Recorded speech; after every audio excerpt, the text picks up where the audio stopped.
On the night of our 9th wedding anniversary, my husband brought his pregnant secretary home with a breezy tone. He laid out a few instructions like he was discussing the weather. Daniela is picky with food from now on. Every meal needs to be different. She's timid and can't sleep alone, so pack your things and move to the guest room without bothering to respond. I picked up the suitcase I had already prepared and walked calmly toward the door. The housekeeper tried to stop me. Michael let out a cold laugh. Let her throw her little tantrum. She'll come crawling back in less than 3 days. Anyway, the moment he said it, the room erupted in laughter right in front of me. They placed a $2 million bet betting I wouldn't even make it through the night before begging Michael to let me back in like a pathetic little lapdog. But what they didn't know was that a Maybach was already waiting for me. Outside this time, I was truly leaving. Just as I stepped past the villa doors, Michael called out behind me, "Ashlyn, leave your safety bracelet. Danielle has been having nightmares lately, and she needs it more than you do." My body went stiff. That bracelet was the only thing my parents left me as I faced him. Michael saw the redness in my eyes, but remained indifferent. "Name your price," he said. How much could 9 years of groveling in a loveless marriage possibly be worth? I didn't bother calculating. All I could remember was what happened the last time I refused to give Daniela my ski goggles. Michael stripped me bare and left me alone on the mountainside in the freezing cold, inhaling sharply. I unclasped the bracelet and placed it around Daniela's wrist. Then I told her, gently, "May the child in your womb be safe and sound." Hearing that, Michael surprisingly offered me a sliver of dignity. "Ashlyn, as long as you behave, my child will be your child too." The moment he finished speaking, the bracelet on Daniela's wrist suddenly slipped and shattered on the floor. A shard grazed her leg, drawing blood. Michael rushed to scoop her into his arms, holding her like a fragile princess. He barked at the housekeeper to call the family doctor. The urgency in his voice made everyone look at me with mocking eyes, and honestly, I found it laughable as well. Last night when I had a heart attack, Michael was on his way out to stargaze with Daniela. Even as I collapsed, frothing at the mouth, he didn't flinch, just stepped right over me before I blacked out. I heard him tell the housekeeper, "Disinfect the whole living room. Daniela is coming home tomorrow. I don't want her to smell anything foul." Gripping the handle of my suitcase, I turned to leave again, but he grabbed my wrist, staring at me. Coldly apologized before I could even speak. He yanked me down, forcing me to kneel in front of Daniela.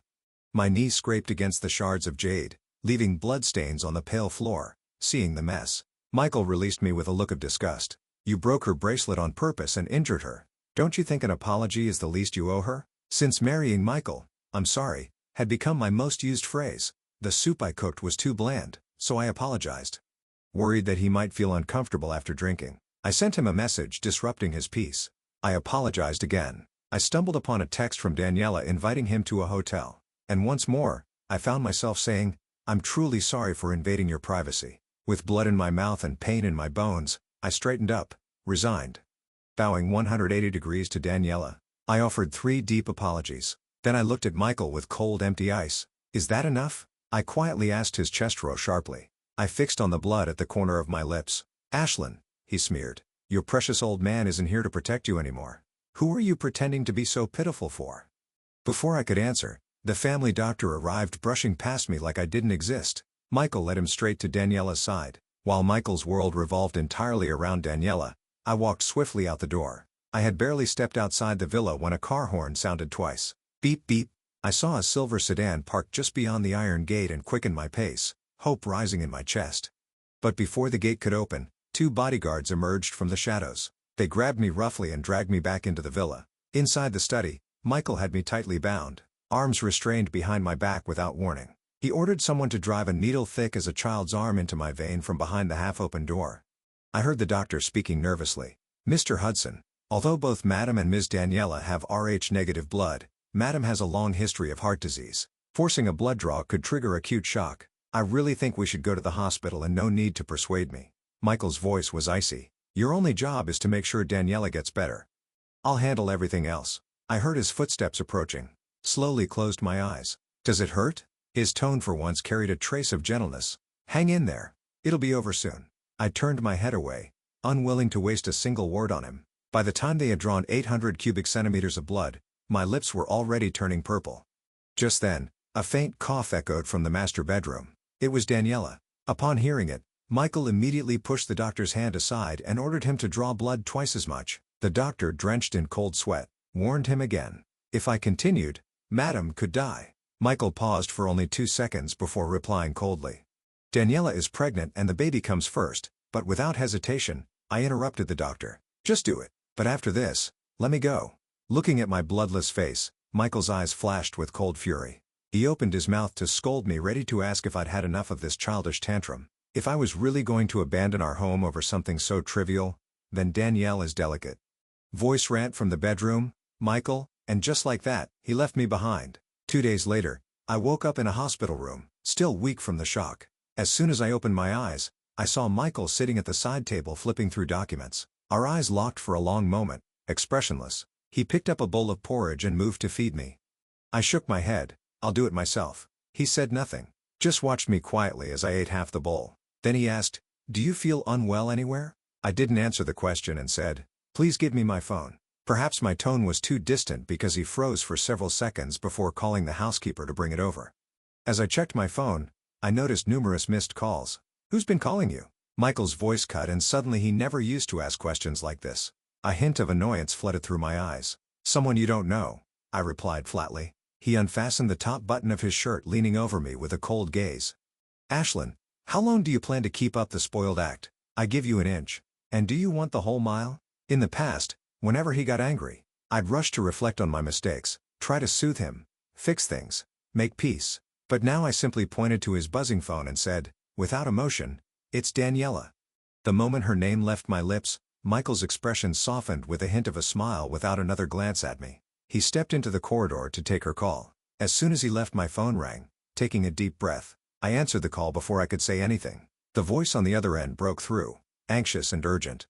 "Weren't you supposed to meet me, Ashlyn? Did you change your mind?" "No, I didn't. Something just came up." I said something came up. "What happened?" "No, this won't do. I'm coming back. I'm flying home myself." I cut off the person on the phone, my voice quiet as I lowered my gaze and pressed my lips together. "Just give me a few more days. That's all I ask." When Michael returned to the hospital ward, I had just ended the call, noticing the faint smile, tugging at the corner of my lips, a smile he hadn't seen in a long time. Something in his chest twisted uncomfortably. But he had just promised Daniela he'd be home soon to sing lullabies for her and the baby. So he didn't have time to ask who I'd been talking to. He assumed it was probably my cousin, the only female relative still in contact with me since we got married. After all, I no longer had any friends of my own. Without turning back, he gathered his files and said, coldly, "Ashlyn, something cropped up at the office. I'll come again tomorrow." In the blink of an eye, tomorrow had passed, and the day after and the day after that, he never showed up. Instead, thanks to mutual acquaintances, I kept receiving videos of him and Daniela.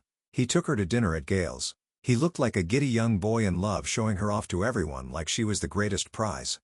On the day I was discharged from the hospital, Michael posted a 9-grid photo on his social media in the golden hues of sunset. He stood on a romantic hot air balloon platform, gently cupping Danielle's rosy cheeks as they kissed passionately. I left a comment wishing you to a lifetime of love and a healthy baby on the way.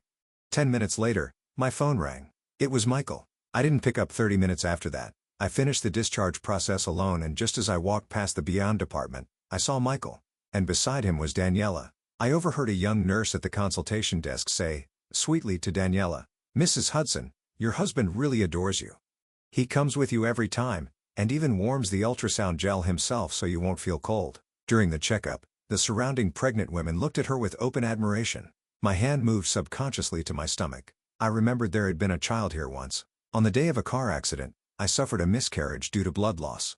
I cried while making a video call to Michael, but all I saw was a naked Daniela on the screen smiling as she said, "Mrs. Hudson, your husband lost a game to me. So as punishment, he's currently tied to the bed. Is there something you need from him?" I said nothing and hung up. Not even a minute passed before Michael called back, holding a teary-eyed, wrong-looking Daniela in his arms. He exploded at me. "You're so petty and pathetic. Ashlyn, always making trouble." And then, with disgust in his voice, he added, "You couldn't even hold on to your own baby. What can someone like you possibly do, right? Honestly, I wish that truck had finished the job and killed you." Snapping back to the present, I was about to take a detour and walk away, but Michael walked toward me with that cold expression and snapped, "Why are you just standing there like an idiot?" Startled, I instinctively tried to explain. "I wasn't following you. I really just ran into you by coincidence. I'm sorry if I disturbed you." "Wait." He frowned. And at the sound of that single word, I caught the flicker of jealousy in Daniela's eyes. She clutched his arm a little tighter and smiled at me sweetly. "Mrs. Hudson, thank you again for the blood donation. Without you, I'd still be so dizzy today. You saved me and my baby. Michael, won't you bring Mrs. Hudson home with us, please? Michael dully tapped the tip of her nose and gently replied, my sweet angel. Whatever you say goes. Since I had to return to the house to gather my things anyway, I didn't refuse Daniela's kindness inside the spacious black car. Silence hung heavily until, as of right on cue, I spotted something wedged between the seat cushions, a pair of still damp lace panties. Oh, my, Daniela gasped. How did that end up here? Michael, didn't you say you took care of it already? Biting her lip, Daniela threw herself into his arms, blushing as she playfully hit his chest. Michael chuckled and apologized, blaming everything on himself. Yet his eyes slightly shifted, watching my reaction. But when he saw that I wasn't angry at all, the same restlessness he'd felt back in the hospital room crept back into his chest. Inexplicably heavy, Ashlyn, he said, coldly, you've been glued to your phone ever since you got in the car. His voice carried a note of jealousy. Chatting with your cousin or someone else? I don't know. I had just finished booking my plane ticket and locked my phone screen just reading the news, I replied calmly. But rather than easing his mood, my answer only deepened the frown. Between his brows catching me off guard, he snatched the phone from my hand.